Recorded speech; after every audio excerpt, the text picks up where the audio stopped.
नमस्कार देखছেন বলো কি জানতে চাও আমি সায়ন আপনাদের সঙ্গে। যদি কলকাতা বিমানবন্দর এমন হতো তাহলে কেমন হতো। কলকাতা বিমানবন্দর কোথাও না কোথাও স্ট্যান্ডার্ডে ঠিক একটা পোষাচ্ছে না, আবার কলকাতা বিমানবন্দরে যথার্থ স্পেসই নেই। কিন্তু না, এবার ছবিটা পাল্টাচ্ছে। বলো কি জানতে চাও শুরু থেকেই কলকাতা বিমানবন্দরে কখন কি হচ্ছে বা কি হতে চলেছে বা কতদূর কাজ হয়েছে তার আপডেট দিয়ে এসেছে। আমাদের আগের ভিডিওগুলো দেখলে বা আমাদের চ্যানেলের ভিডিও লিস্টে যদি আপনি ফলো করেন তাহলে সেই সমস্ত আপডেট পেয়ে যাবেন। কিন্তু সময় এগিয়ে চলেছে এবং আমরা আমাদের প্রতিশ্রুতিতে বদ্ধপরিকর। কলকাতা বিমানবন্দরে কয়েকটি পর্যায়ে কাজ হওয়ার কথা ছিল। প্রথমত, কলকাতা বিমানবন্দরে যে রানওয়ে রয়েছে সেটাকে রিডেভেলপ করা হবে এবং আরও উন্নত করা হবে। এরপরে ট্যাক্সিওয়ে এবং পার্কিং ওয়ের জন্য জায়গা বাড়ানো হবে। কলকাতা বিমানবন্দরের রানওয়েকে আগের থেকে আরও উন্নত করা হয়েছে। 2, কলকাতা এয়ারপোর্টের জন্য যে বিমানবন্দরের রানওয়ে রয়েছে তা ধরার জন্য যে ট্যাক্সিওয়ে রয়েছে সেটাকেও কিন্তু সম্প্রসারিত করা হয়েছে। এই মুহূর্তে নির্দ্বিধায় বড় রানওয়ে যেটি রয়েছে অর্থাৎ প্রাইমারি বা প্রধান রানওয়ে রয়েছে সেই রানওয়ের সাথে কানেক্ট করে একটি ট্যাক্সিওয়ে তৈরি করা হয়েছে, যার দৌলতে খুব সহজেই বড় বিমান উঠতে এবং নামতে পারবে এবং খুব সহজেই তারা ট্যাক্সিওয়েতে প্রবেশ করতে পারবে। এর দ্বারা সময় বাঁচবে এবং একের পর এক ফ্লাইট অবতরণের জন্য যে সময় আগে লাগতো তার থেকে অনেকটা কম সময় লাগবে। তৃতীয় এবং মুখ্য, কলকাতায় বর্তমানে যে এয়ার ট্রাফিক কন্ট্রোল সার্ভিসেস টাওয়ারটি ছিল সেই টাওয়ারটির জায়গায় নতুন এয়ার ট্রাফিক কন্ট্রোল টাওয়ার তৈরি করা হয়েছে, যেটির উচ্চতা নিয়ে অনেকবার কন্ট্রোভার্সি হয়েছে। সেটির উচ্চতা আগের থেকে কমানো হয়েছে, কিন্তু সবশেষে একটা সুন্দর air traffic control service tower তৈরি করা হয়েছে। সেটির কাজ কিন্তু এই মুহূর্তে সম্পূর্ণ শেষ, অপারেশনাল হওয়ার পথে। কাজেই এবার পুরনো এয়ার ট্রাফিক কন্ট্রোল যে টাওয়ারটি ছিল সেটিকে ডিমলিশ করা হবে। এই 3টে পর্যায়ে কাজ কিন্তু সম্পূর্ণ হয়েছে এবং খুব দ্রুত গতিতে কাজ হয়েছে। শেষ এবং চরম পর্যায়ের কাজ হচ্ছে তৈরি করা নতুন টার্মিনাল। কলকাতা বিমানবন্দরে আদ্যিকালের বদ্যিবুড়ো যে 2টি টার্মিনাল ছিল সেই টার্মিনাল দুটি এই মুহূর্তে অকেজো। মূলত একটি টার্মিনালকে কার্গোর জন্য ব্যবহার করা হয়। সম্প্রতি খবর এসেছিল যে কার্গোর জন্য একটি নতুন ব্যবস্থা করা হচ্ছে।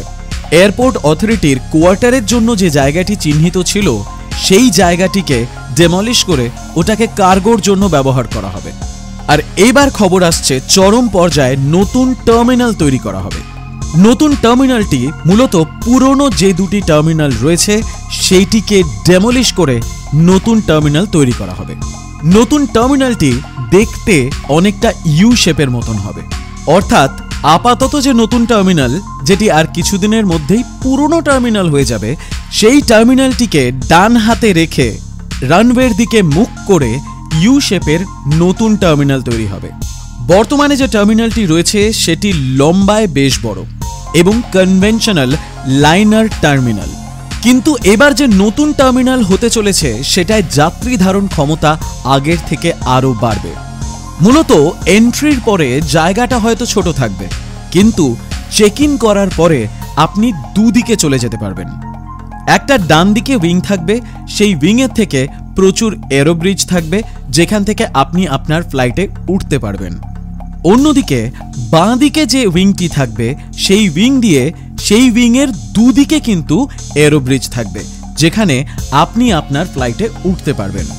মেন এন্ট্রির পরে থাকবে চেক ইন এবং বোর্ডিং পাস কালেক্ট করার জায়গা, যদিও সেই ব্যবস্থা থাকবে এলিভেটেড ফ্লোরে অর্থাৎ ওপরের ফ্লোরে।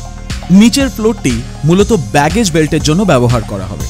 এছাড়া যদি কারো ট্রানজিট ফ্লাইট ধরার থাকে তাহলে সেক্ষেত্রেও নিচের ফ্লোরটি কাজে লাগতে পারে। 2টি টার্মিনালের দূরত্ব বেশি না হওয়ায় শহরের মধ্যে দিয়েই এক টার্মিনাল থেকে আরেক টার্মিনালে যাওয়ার সমস্যা নেই। টাইমস অফ ইন্ডিয়ায় প্রকাশিত এই ম্যাপ থেকে গোটা জিনিসটা কিন্তু স্পষ্ট বোঝা যাচ্ছে। এই সম্প্রসারণের কাজ শুরু হতে চলেছে আগামী অগস্ট থেকে এবং এয়ারপোর্ট অথরিটির বক্তব্য এটি 6 বছরের মধ্যে শেষ তাদের করতেই হবে। এয়ারপোর্ট অথরিটি অফ ইন্ডিয়া যেমনটা কথা দিয়েছিল কয়েকটা ফেজে কলকাতা এয়ারপোর্টের আধুনিকীকরণ করবে, তারা কথা রেখেছে। 3টি পর্যায়ের কাজ কিন্তু যথার্থই সম্পূর্ণ হয়েছে। তাই আশা করা যাচ্ছে নতুন টার্মিনালটিও কিন্তু খুব তাড়াতাড়ি তৈরি হবে। কিন্তু এবার ভেতরের ইন্টেরিয়ার কেমন হবে এবং সাজসজ্জা কেমন হবে তার চূড়ান্ত আপডেট আমাদের কাছে এসে পৌঁছয়নি, হয়তো বিশেষ কোনো সংবাদ মাধ্যমের কাছে এসেও তেমনভাবে পৌঁছয়নি। নিশ্চয়ই তার কোনো ছবি বা তার কোনো গ্রাফিক্যাল প্রেজেন্টেশন খুব তাড়াতাড়ি আসবে, সেই আপডেট আমরা আপনাদেরকে নিশ্চয়ই দেব। নতুন যে টার্মিনালটি তৈরি হবে তাতে বার্ষিক যাত্রী ধারণ ক্ষমতা হবে 1.1 কোটি, যা বর্তমান যে এয়ারপোর্টটি রয়েছে তার থেকে একটু কম। বর্তমান এয়ারপোর্টটিকেও কিন্তু আরও নতুন করে সাজানো হবে, যার দৌলতে 2.6 কোটি যাত্রী ধারণ করতে পারে, যা আগামী দিন বেড়ে 2.8 কোটি হবে। সর্বসাকুল্যে দুটি টার্মিনাল মিলিয়ে কলকাতা বিমানবন্দরে যাত্রী ধারণ ক্ষমতা পৌঁছে যাবে প্রায় 4 কোটিতে। এই সম্পূর্ণ নতুন টার্মিনালটি তৈরি করতে খরচ হতে চলেছে 5,000 কোটি টাকা। কিন্তু এত খরচ বিমানবন্দর কর্তৃপক্ষ কলকাতার জন্য করছে কেন? কলকাতা বিমানবন্দরে ইতিমধ্যেই পূর্ব এবং দক্ষিণ পূর্ব ভারতের থেকে যে সমস্ত বিমান যোগাযোগ রয়েছে তা আগের থেকে তুলনায় অনেকটা বেড়েছে। লুকিস্ট পলিসির দৌলতে ভারত একটা বাণিজ্যিক যোগাযোগ স্থাপন করতে চাইছে পূর্ব এবং দক্ষিণ পূর্ব এশিয়ার সাথে। কাজেই কলকাতা হয়ে উঠবে একটা গুরুত্বপূর্ণ হাব। ইতিমধ্যেই দক্ষিণ পূর্ব এশিয়ার বেশ কয়েকটি আন্তর্জাতিক সংস্থা বাসা বাঁধছে কলকাতার বুকে। আইটিইএস, রোবোটিক্স এবং আর্টিফিশিয়াল ইন্টেলিজেন্সে প্রচুর বিনিয়োগও হচ্ছে। অন্যদিকে কার্গো লেনদেনও আগের থেকে অনেক বেড়েছে।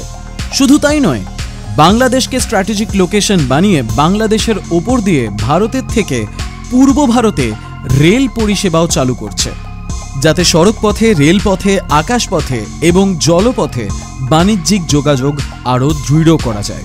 Moral of the story, at the end of the day, Kolkata বিমানবন্দর দিয়ে যাতায়াতের ক্ষেত্রে এবার আমরা আরও একটি আধুনিক বিমানবন্দর দেখতে চলেছি। সেই সুদিনের দিকে তাকিয়ে এয়ারপোর্ট অথরিটি অফ ইন্ডিয়াকে ধন্যবাদ জানিয়ে আজকের এপিসোড এখানেই শেষ করছি। ভিডিওটি কেমন লাগলো তা কমেন্টে লিখে জানাবেন। ভালো লাগলে ভিডিওটি লাইক করবেন, বন্ধুবান্ধবদের সঙ্গে শেয়ার করবেন। আমাদের চ্যানেলে নতুন হলে আমাদের চ্যানেলটি সাবস্ক্রাইব করবেন, বেল আইকন প্রেস করে অল বাটনটি প্রেস করতে ভুলবেন না। যদি আপনি চান আমরা এই কাজ চালিয়ে যাই, তাহলে জয়েন বাটনে ক্লিক করে সামান্য অনুদান দিয়ে আমাদের পাশে থাকতে পারেন।